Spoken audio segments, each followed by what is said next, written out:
በግለሰብ ዙሪያ እንኳን ብዙ ማውራት ደስ ባይለኝም ግን ባለፈው የሆነ ሰው ተነስቶ የሆነ ልጅ የሆነ ቋንቋ ተናጋሪ ስለ ማናት ስሟ ባለፈው ስለተገደለችው ልጅ ተናገረ። በአማርኛ ቋንቋ እንዲህ ያልከው ብሎ ደግሞ ስለተገደለችው ያልኩት ይቅርታ ከፎቅ ላይ ወድቃ ነው ሞተች ስለተባለችው ወጣት እና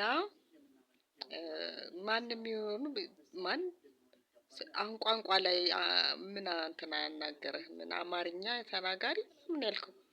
አማርኛ እኮ 80ውን ብሔረሰብ ይችላል ይናገራል። ጥቂቱ ነው የማይናገረው ወይም የማይሰማው። አማርኛ እኮ የኖረ ብሔራዊ ቋንቋችን ነው። ሁሉም ይችላል። ሁሉም ብሔር በብዛት ይችላል። ከየትኛውም ብሔር በአማርኛ ሊናገር ይችላል።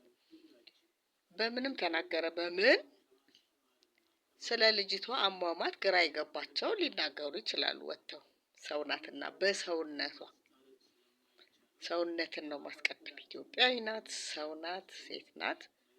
ለምን ብሎ የተቆረቆረ ሁሉ በአማርኛ ቋንቋ አብዛኛው ሰው ስለሚሰማ መናገር ይችላል። ይሄ ቋንቋ ላይ የምትንጠለጠሉት ነገር ነው የሚገርመኝ። ቋንቋ እኮ መግባቢያ ነው እንጂ የሰውነት መለኪያ አይደለም፣ ሚዛን አይደለም። የሰውነት ማለቴ ያስተሳሰብ በአስተሳሰብ ነው ሰው መመዘን ያለበት። ከየትኛውም ብሔር ከየትኛውም ቋንቋ በእርግጥ ብሔርተኛ ቋንቋ አምላኪ አለ ሁሉም ቋንቋ ውስጥ ሁሉም 1 3 4 በተለይ ያውቁታል እነሱ ቋንቋን የሚያመልኩበት ብሔርን የሚያመልኩበት ሰው በሰውነቱ በአስተሳሰቡ ነው መለካት ያለበት። አስተሳሰብ መጥፎም ጥሩም ከሁሉም ብሔር አለ፣ ከሁሉም ቋንቋ ተናጋሪ አለ።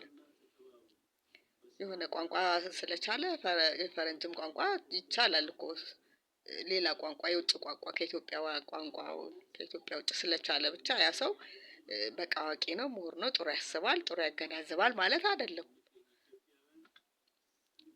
የማገናዘብ ችሎታው የአስተሳሰቡ ነው ሰው መለካት ያለበት። ስለዚህ ልጅቷ ከየትኛውም ብሔር ትሁን ከየትኛውም ትሁን በሰውነቷ ነው ሰው ተቆርቆሮ የሚናገረው። ማንኛውም ሰው በሰውነቷ ተቆርቆሮ የሚናገር ሰው ነው የሰው መለኪያ እንጂ በምን ቋንቋ ተናገረ እሱ ደግሞ ህግ ይመርምር፣ ህግ ይፍታው።